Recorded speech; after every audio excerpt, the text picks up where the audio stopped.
Rabbi Eliezer ben Orkenos. Un matin d'automne, en terre d'Israël, le début de la saison des labours était arrivé. Eliezer, un jeune garçon robuste et beau, se levait tôt le matin pour travailler dans le champ. Eliezer travaillait dans les champs de son père, Orkenos, avec le reste de ses frères. Ainsi, pendant toute la saison des labours, il y avait des charrues dans les montagnes et dans les champs, dans les plaines et dans les collines. Après cela, ils semaient le grain et les légumes, et l'été, ils récoltaient le travail de leur dur labeur. Un matin, le père d'Eliezer l'appela et lui dit « Aujourd'hui, mon cher fils, ton travail sera plus dur que d'habitude. Tu vas aller travailler dans la montagne où la terre est dure et pleine de rochers, alors que tes frères iront travailler où la terre est meuble. Mais ne t'inquiète pas, j'ai confiance en toi et en ta force, et tu sauras faire face à la tâche difficile. » Le père tapota sur l'épaule de son fils et alla à son travail. Il n'avait absolument aucune idée de ce qui se passait dans le cœur de son fils à ce moment-là.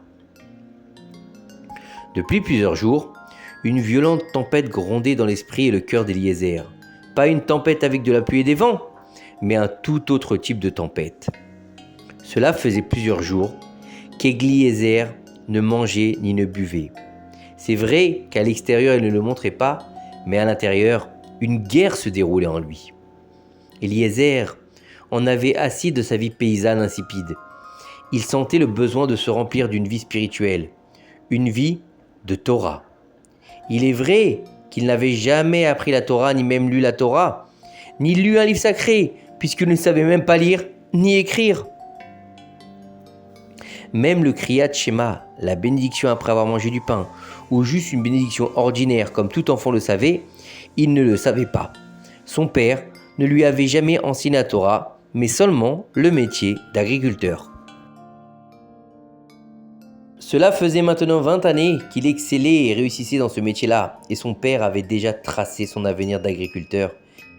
Et Eliezer, aussi jusqu'à ce qu'il y ait quelques jours, était persuadé que c'était la meilleure chose au monde pour lui. Mais il y a quelques jours, quelque chose en lui s'est allumé. Une étincelle spirituelle cachée qui a commencé à brûler en lui. Eliezer monta sur la montagne et se mit à labourer et creuser encore, sillonner et ratisser. Après plusieurs heures, Eliezer s'assit sur l'un des rochers et se mit à pleurer. « Maître du monde, depuis 28 ans maintenant que je suis dans ton monde, je n'ai pas goûté le goût de la Torah, seulement le goût du labour. S'il vous plaît, Maître du monde, faites-moi sortir et emmenez-moi à la maison d'études, où je pourrai manger et rassasier mon âme de la douceur de votre sainte Torah. » Ainsi, Eliezer priait en silence, jusqu'à ce que soudain, une main lourde se posa sur son épaule. C'était son père, Orkenos, qui venait vérifier comment allait son cher fils et surveiller de près l'avancement de son travail. « Eliezer, pourquoi pleures-tu? Que t'est-il arrivé? Le travail à la montagne est-il si dur pour toi ?»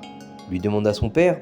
« Ne t'inquiète pas, demain matin tu travailleras dans la vallée. Là, ce ne sera pas aussi difficile pour toi qu'en montagne. Ne t'inquiète pas et ne pleure pas, je t'en prie. » Eliezer partit travailler dans la vallée, prit la charrue et commença à labourer.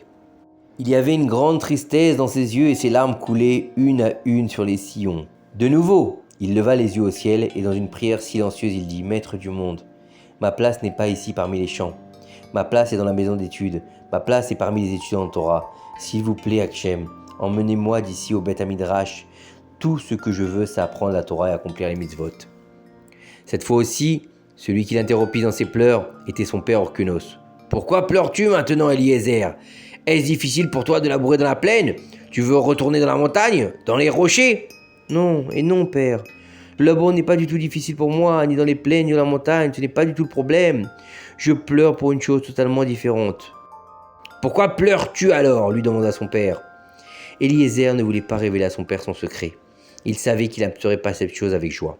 « Eh bien, dis-moi, mon cher fils, pourquoi pleures-tu ?»« Cher père, je suis bien à la maison.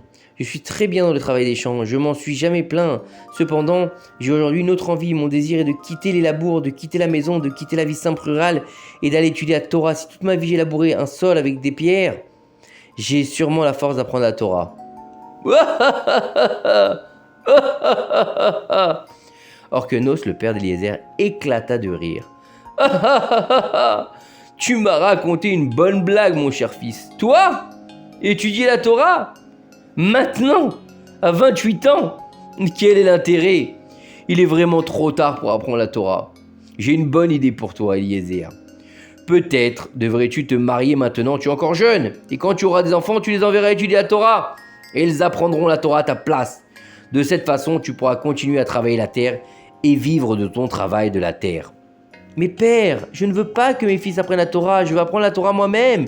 J'irai à Jérusalem, à la yeshiva de Rabbi Yochanan ben Zakkai, et j'apprendrai la Torah de lui. Maintenant, le père d'Eliezer ne riait pas du tout. Son visage était rouge de colère, et il cria à son fils, « Assez! Arrête avec ces pensées! Tu n'iras pas étudier la Torah! Laboure le champ jusqu'au bout, si tu veux avoir de la nourriture pour la journée. Je ne veux pas voir ta tête tant que tu n'auras pas fini de labourer tout ce champ. » Eliezer travaillera dur, alors il cessera d'avoir de ses pensées, se dit Orkenos. Et Eliezer continua à labourer le champ, à labourer et à pleurer. Et à la fin de son travail, il regarda au-delà de sa maison et de sa famille, et il commença à marcher. Eliezer s'avança et continua hors du champ, mais il n'allait pas dans la direction de sa maison. Il allait dans la direction de Jérusalem. Eliezer ne pouvait plus attendre un seul instant. Le désir d'apprendre la Torah était plus fort que lui et que sa faim. À chaque instant supplémentaire qui passait, son cœur était rempli d'envie et du besoin d'apprendre la Torah. Après une longue marche, le temps passa et sa faim augmenta. Eliezer chercha quelque chose à manger, mais il ne trouva rien. En guise de repas, afin d'apaiser sa faim, il mit dans sa bouche des morceaux de terre et de boue. Et ainsi, il apaisa sa faim. Au bout de quelques jours, Eliezer arriva enfin à Jérusalem, la ville sainte. Eliezer franchit les portes de la ville et fut totalement émerveillé par sa beauté et sa splendeur. Il en parcourut les rues et entra directement dans les yeshivas de Rabbi Yochanan ben Zakkai. La voix de l'étude de la Torah se faisait entendre dans toutes les impasses. Des centaines d'élèves de Rabbi Yochanan étaient assis autour de lui et écoutaient ses paroles. Et après quelques minutes d'apprentissage du sujet, les étudiants commençaient à échanger entre eux sur le sujet. Eliezer était assis dans un coin replié sur lui-même, écoutant les étudiants, essayant de comprendre peut-être un mot ou deux de leurs paroles, mais rien. En effet, il ne comprenait rien. Quand Eliezer s'est rendu compte qu'il ne comprenait rien, il s'est mis à pleurer. Rabbi Yochanan, qui le remarqua de côté, s'approcha de lui et lui demanda « Que la paix soit sur toi, mon cher fils. Qui es-tu et pourquoi pleures-tu » ? « Je m'appelle Eliezer, je viens d'une autre ville. Parce que je veux apprendre la Torah, je pleure, lui répondit Eliezer. Rabbi Yochanan vit qu'un grand garçon se tenait devant lui et non un petit garçon qui commençait à apprendre la Torah et lui demanda « As-tu déjà appris quelque chose ? Connais-tu tout ce qui se trouve dans la Sainte Torah ?»« Non et non, Rabbi, je n'ai aucune idée de quoi que ce soit. Je n'ai jamais appris la Torah et je ne sais même pas lire et écrire et comment faire les bénédictions. » « Si c'est ainsi, lui dit Rabbi Yochanan, viens avec moi.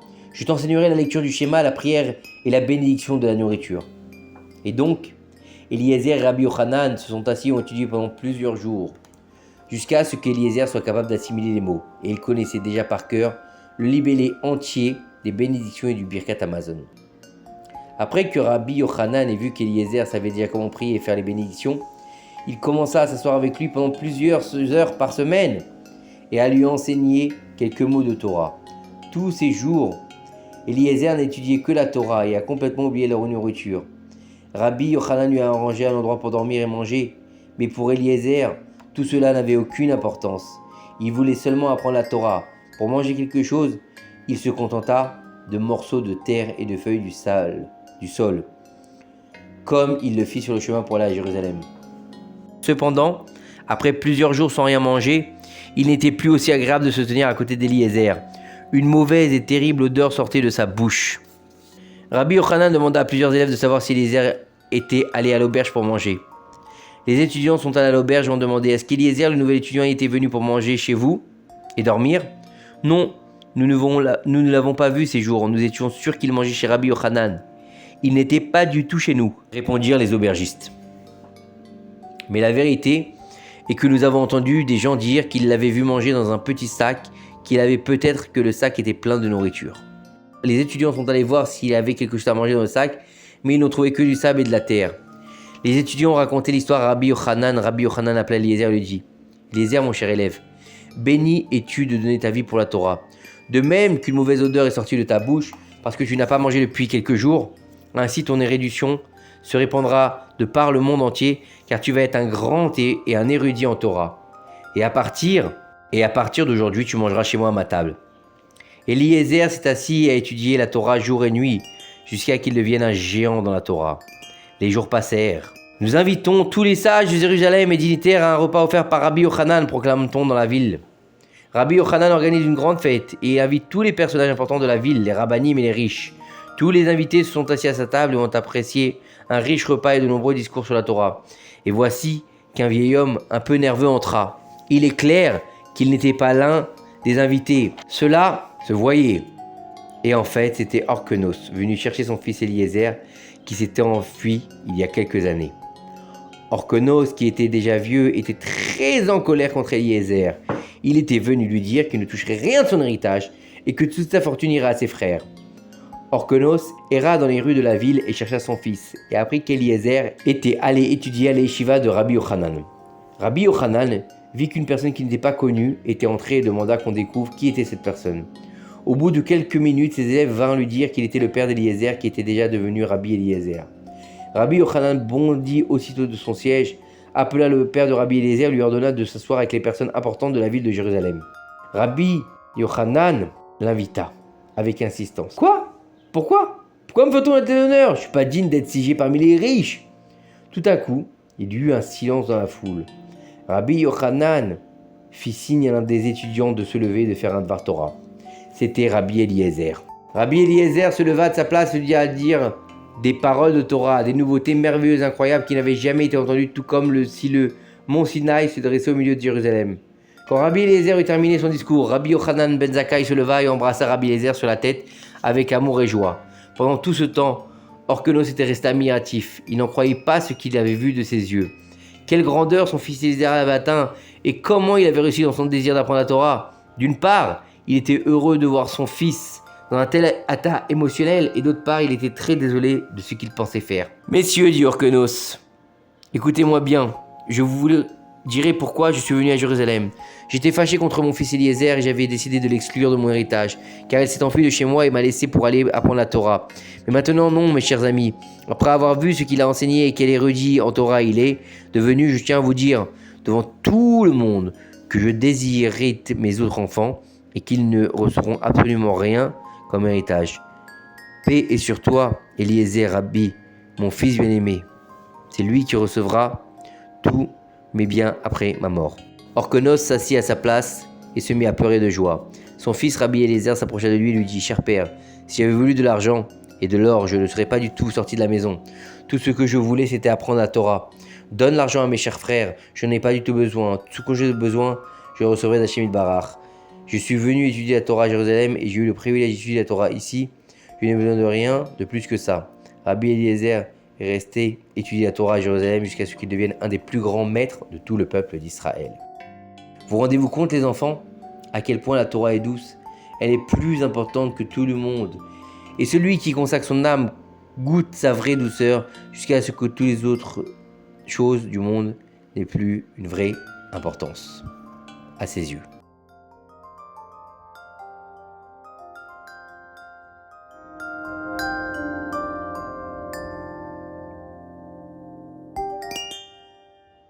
Maintenant, chers enfants, il est temps de faire Shema Israël tous ensemble.